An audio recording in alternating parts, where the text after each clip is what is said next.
हर खबर पर नजर, सच, हिम्मत और जमीनी रिपोर्टिंग, देश, समाज और सत्य के लिए। एलपी न्यूज, आपकी आवाज।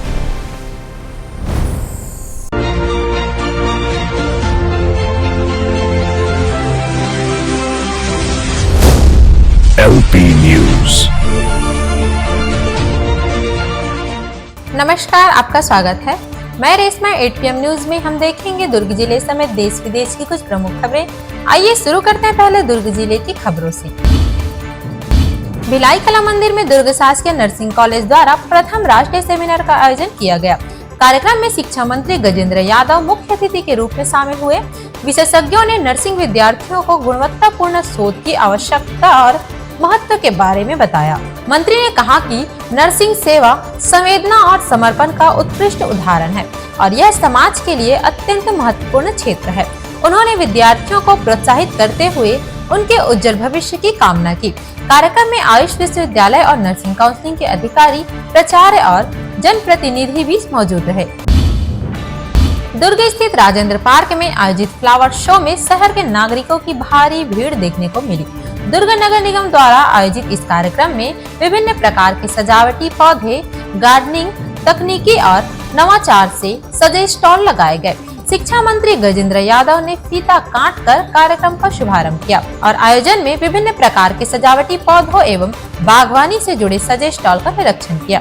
आयोजन की प्रशंसा करते हुए कहा कि ऐसे आयोजन न केवल प्रकृति के प्रति लोगों के प्रेम को बढ़ाते हैं, बल्कि पर्यावरण संरक्षण के प्रति जागरूकता फैलाने में भी अहम भूमिका निभाते हैं।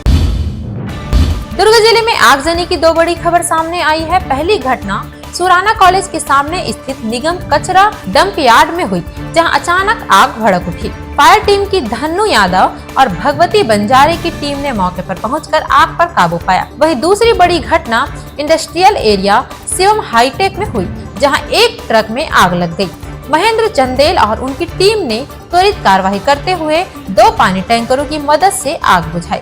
दोनों घटनाओं में बड़ी क्षति टल गई और समय रहते आग पर नियंत्रण पा लिया गया। दुर्ग जिले में सड़क सुरक्षा को लेकर यातायात पुलिस द्वारा चलाए जा रहे विशेष हेलमेट और सीट बेल्ट जांच अभियान की समीक्षा बैठक पुलिस नियंत्रण कक्ष सेक्टर 6 भिलाई में आयोजित की गई। बैठक में प्रमुख यातायात क्षेत्रों में चल रही कार्रवाई का विश्लेषण किया गया तथा उत्कृष्ट कार्य करने वाले अधिकारियों और कर्मचारियों को सम्मानित किया गया।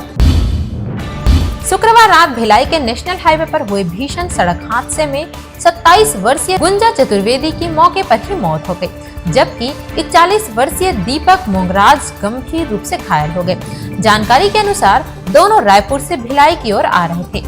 प्रत्यक्षदर्शियों के मुताबिक तेज रफ्तार और वाहन के अनियंत्रित होने से बाइक ट्रक की चपेट में आ गई। घटना भिलाई 3 थाना पुलिस क्षेत्र की है। सूचना मिलते ही पुलिस मौके पर पहुंची। शव को पोस्टमार्टम के लिए भेजा गया और घायल युवक को अस्पताल में भर्ती कराया गया। पुलिस ने दुर्घटना का मामला दर्ज कर जांच शुरू कर दी है और आसपास के लोगों से पूछताछ के साथ साथ सीसीटीवी फुटेज भी खंगाले जा रहे हैं।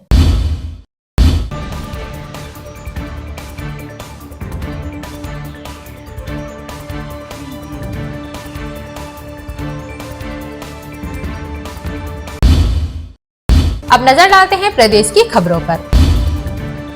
प्रदेश सरकार की जन कल्याणकारी पहल के तहत कुपोषण उन्मूलन के लिए व्यापक अभियान चलाया जा रहा है।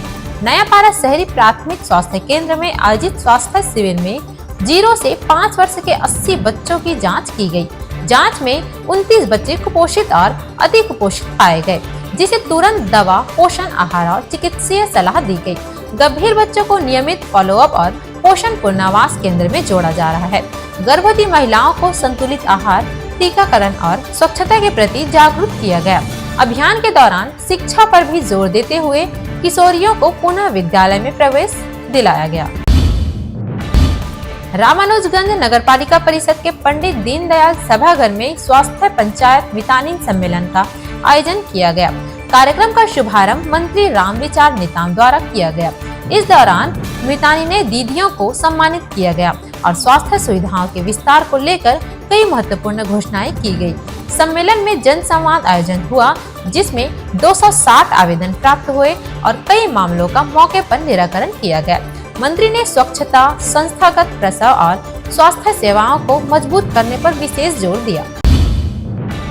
धमतरी जिले में अर्जुनी थाना क्षेत्र के खपरी बाईपास के पास हुए भीषण सड़क हादसे में 201 कोबरा बटालियन के 4 जवान शहीद हो गए, जबकि एक जवान गंभीर रूप से घायल है। बताया जा रहा है कि जगदलपुर से जवानों को लेकर आ रही डिजायर कार सड़क किनारे खड़े ट्रक से जा भिड़ी। टक्कर इतनी भयानक थी कि कार पूरी तरह चकनाचूर हो गया। गैस कटर की मदद से कार में फंसे जवानों को बाहर निकाला गया। हादसे में 2 जवानों की मौके पर ही मौत हो गई, जबकि 2 अस्पताल ले जाते समय रास्ते में ही दम तोड़ दिया। पुलिस पूरे मामले की जांच में जुटी हुई है। वन संरक्षण और अवैध लकड़ी परिवहन पर रोक लगाने के लिए वन विभाग ने सख्त कार्रवाई की है। वन मंडलाधिकारी के मार्गदर्शन से शक्ति वन परिक्षेत्र की टीम और उड़न दस्ता दल ने संयुक्त रूप से जयजयपुर क्षेत्र में संचालित आरा मिलों पर छापामार कार्रवाई की। निरीक्षण के दौरान दस्तावेजों और वैधानिक प्रावधान की जांच की गई, जिसमें अनियमितताएं सामने आने पर 2 आरा मिलों को तत्काल प्रभाव से सील कर दिया गया। वन विभाग ने साफ कहा कि अवैध कटाई और लकड़ी के परिवहन के खिलाफ अभियान आगे भी जारी रहेगा और नियम तोड़ने वालों पर कड़ी कार्रवाई की जाएगी। छत्तीसगढ़ के बीजापुर जिले में सुरक्षा बलों ने नक्सलियों के खिलाफ बड़ा अभियान चलाया है। मोदकपाल और उसूर थाना क्षेत्र में संयुक्त कार्रवाई के दौरान माओवादी स्मारकों को ध्वस्त किया गया और भारी मात्रा में विस्फोटक सामग्री बरामद की गई। तारपाला हिल्स एरिया में आईईडी, डेटोनेटर, गन पाउडर और माओवादी सामान जब्त किए गए। साथ ही सुरक्षा बलों ने ग्रामीणों से संवाद कर उनकी समस्याएं सुनी और साइबर जागरूकता अभियान चलाकर ऑनलाइन फ्रॉड से बचने की जानकारी दी। ग्रामीणों ने भारत माता की जय के नारों के साथ जवानों का उत्साह बढ़ाया।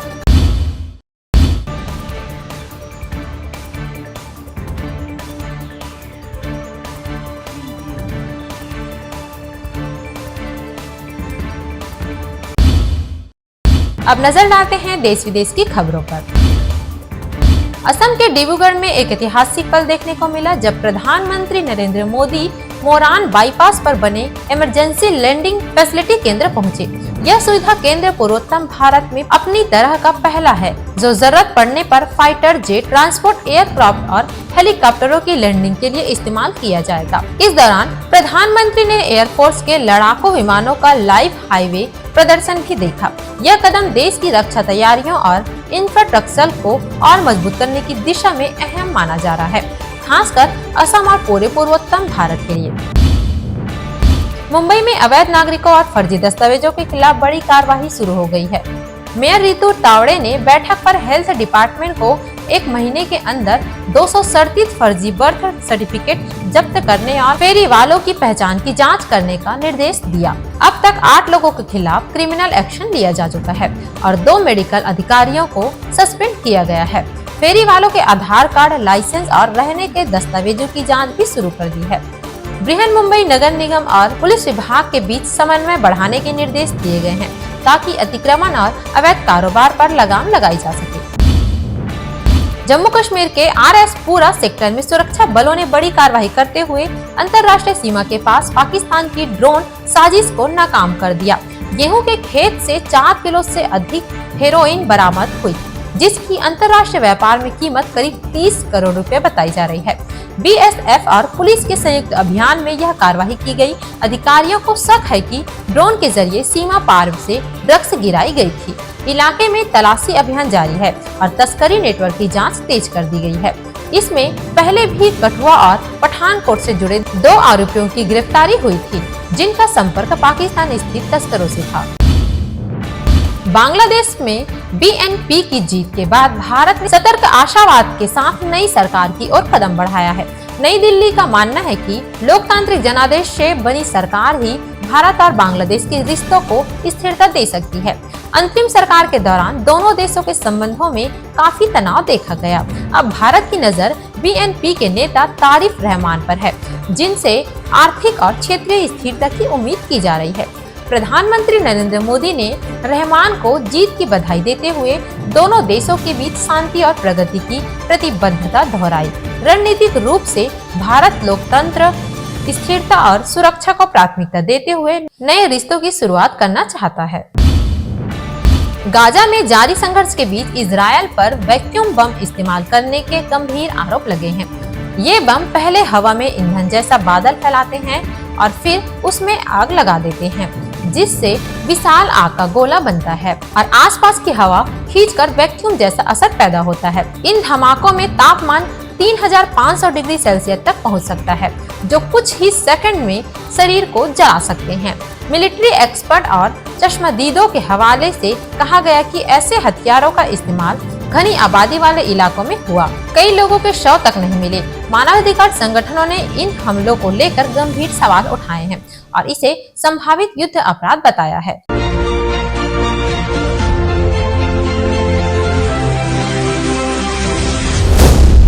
LP News.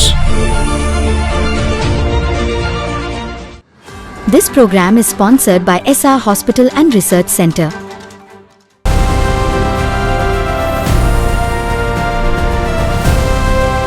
हर खबर पर नजर, सच, हिम्मत और जमीनी रिपोर्टिंग, देश, समाज और सत्य के लिए। LP न्यूज, आपकी आवाज।